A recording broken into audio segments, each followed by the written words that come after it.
Zorgcentrum Nijbetania in Tjemerum is weer klaar voor de toekomst. Een periolien lukt zorgorganisatie Noorderbreedte de stekruute te hoes.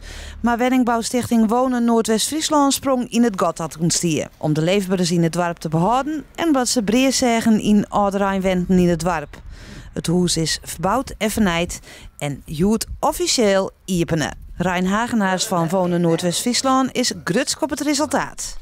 Nou, het is vooral niet alleen maar voor Tjemerum, maar wij hebben het vanuit leefbaarheid altijd belangrijk gevonden dat alle dorpen recht hebben op een fatsoenlijk, leuk leven. He, niet alleen maar een goede woning, maar ook dat er wat te doen valt. En Tjemerum was voor ons een soort voorbeeldproject van als wij nou gaan investeren in het dorp, dan zorg je ook dat er weer toekomst is voor het dorp. Dus daarom hebben wij nieuwe woningen aan de straat gebouwd. Daarom hebben wij zoveel belang gehecht aan het feit dat wij hier een toekomst wilden. Dus hebben wij het overgenomen van Noorderbreedte toen die ermee ophielden.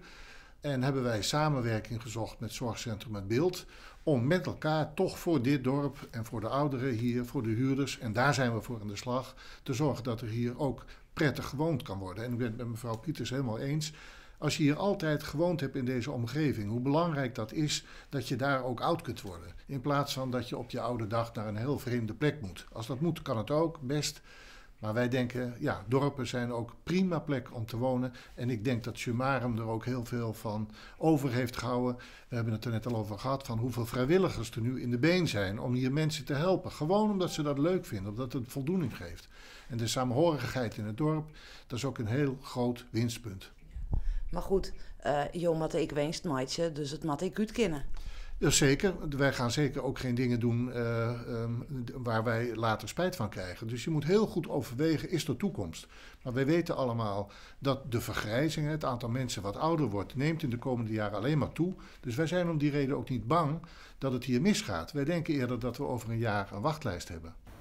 Mevrouw Pietersma, bewenster van Nijbetania, is tegenwies met de vernijings. Maar benammen dat het huis behouden bleun is voor het dorp. Geweldig. Geweldig, heel mooi. Ja, dat komt wel goed allemaal.